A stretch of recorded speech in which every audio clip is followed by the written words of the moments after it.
बहुत माने जैसे उनके धन दौलत महादेव बहुत कुछ दिले रहना, लेकिन संतान ना दिले रहना उनके। तो जैसे संतान ना दिले रहना तब बहुत जो का बोला होनियो सुनाई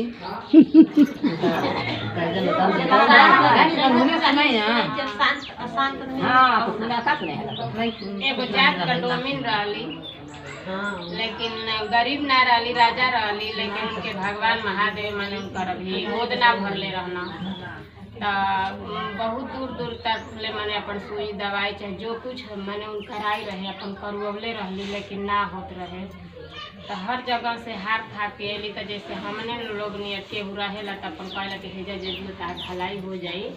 तो वैसा ही माने जैसे कि कहली जा कि तुम हेजा है गाँव में माने माई जी का मंदिर बटे, ओजा जेबू तो ओजा जे भी मन्नत मांगेला तो माने उनकर पूरा हो जाला।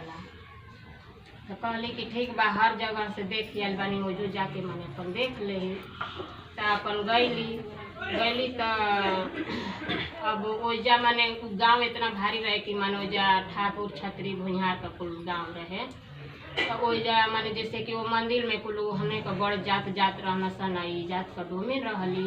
तो देखली कि चमार दुसार डोम माने जैसे रहसन ओहनी के हटा देत रहसन, माने लाइन में लाइन लागत रहे। हाँ, तो लाइन लागत रहे तो लाइनिया में से निकाल दर्शन माने ना जाए दर्शन। तभी हो सोचली कि हमहू तो उहे बानी, आ हम कैसे माई जी का माने दर्शन करब। तो अब का कहली कि माने अपन राजा रहबे कैली, माने अपना घर से एक बैग में पैसा लेके गई रहली।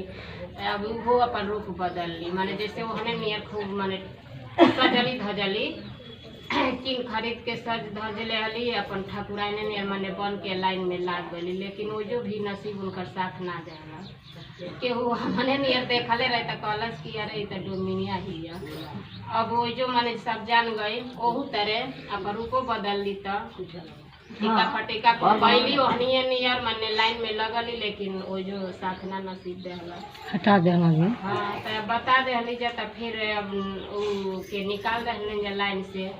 तो निकाल देहना जा तो अपन जैसे नीम का पेड़ रहे तो निबिया का पेड़ हुआ तर माने जाके आए अपन माता जी का मन ध्यान करे लागल। जितना माने जैसे पूजा फारा का सामान रहे वो निबिये तर माने अपन चढ़ैलस माई जी का खूब अपन मने मने ध्यान कैलस। आ कहलस कि हे माई हम अचरा पसार तनी, आ हमरा के एगो एमा लाल दे देबू तो मैं हम अपना घर में माने जैसे कि मंदिर आपका बनाई बा सेवा सत्कार कर। तो माई जी उनकर सुन ले हली गोहार के। तो एगो माने जैसे अड़हुल का फूल ओकरा आचरा में माने गिर गई। तो अपन खुश हो गई कि माई हमके आशीर्वाद दे देहली। तो लेके अपन घरे गई, बहुत खुश रहे। तो धीरे धीरे धीरे ऐसे ही बीतल। तो 9वां महीना ओकर माने जैसे पूरा होल तो खूब सुंदर एगो ओकर लाल पैदा भइल। तो अपन वो लाल में इतना माने भुला गई कि माने वो माई से वादा कैले रहे कि हम तहार घर में मंदिर बनाई बा सेवा सत्कार करब, माने आपके अपन घर ही में पूजा भूल गई। अभी हाँ धीरे धीरे ओकर 5 बरिस हो गई लड़का। आ वही तरह अपन खिलावे इतना ओकरे में मगन रहे कि ओके यादे ना रहे कि माने जैसे कि हम कुछ हुआ दो पहले बड़े माता जी। तो देखिन जा एक बेर धन हो जाला तो आदमी खुशी से पगला जाला। एक बेर ऐसा गरीबी रहला कि गरीबी देख के आदमी पगला जाला। और बेटे देख के माने पगला गईली, उनकरे में भूला गईली।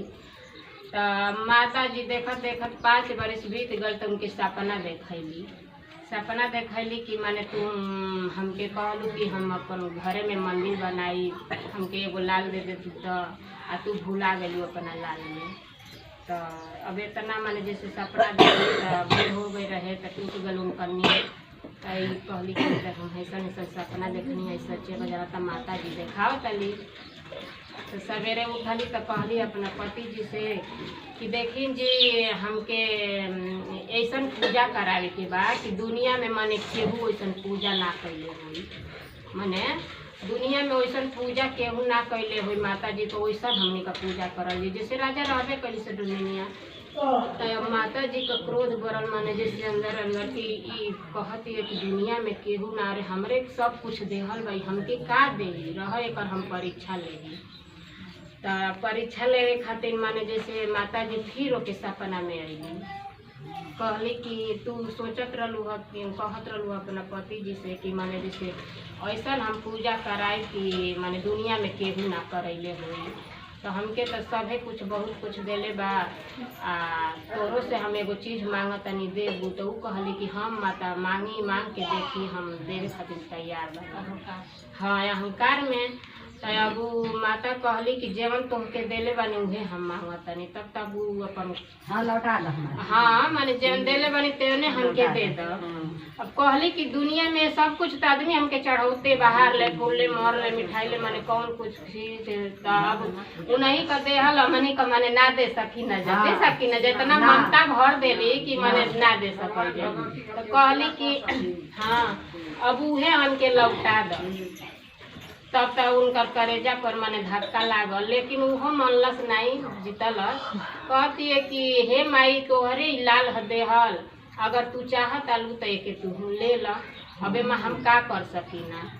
तो कहली कि ठीक बा। अब इतना कह के माने अंतर ध्यान हो गई, इनहू का फिर नींद टूट गई। तो सवेरे उठल बेचारी तो अपन झाड़ू लगावतिया अपन हाँ आयास मार गिरत आटे खूबे, आ फिर से झाड़ू लगा के अंगना पोततिया। वही आस का झाड़ू माने आँथू से ओकर अंगना लिपा गई। इतना रोवे छो पाती कि अंगना पोत घलस अपन आंसू से।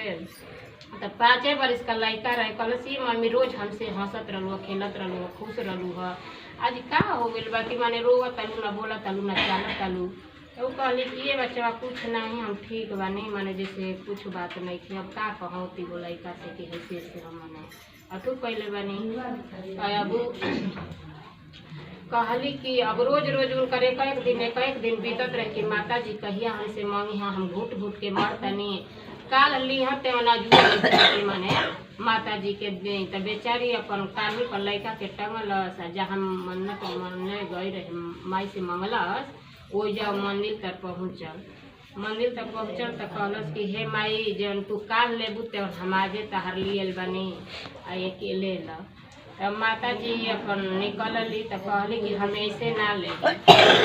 देली एगो बंका, कहली कि हे से तू काट के हमके बलिदान माने दे सकतलू। तो हाँ परीक्षा लेतली। तो हे बंका से काट के हमके तू दो बलिदान। तो अपन का कैली कि अब जैसे ही के माता जी से हाथ बढ़ाओ तली कि बंका दो, वैसे ही माता जी माने पीछे हटा ले आली। कहली कि जा तू जीत गलू, हम हार गईनी। अब माता माने कुमाता ना होली।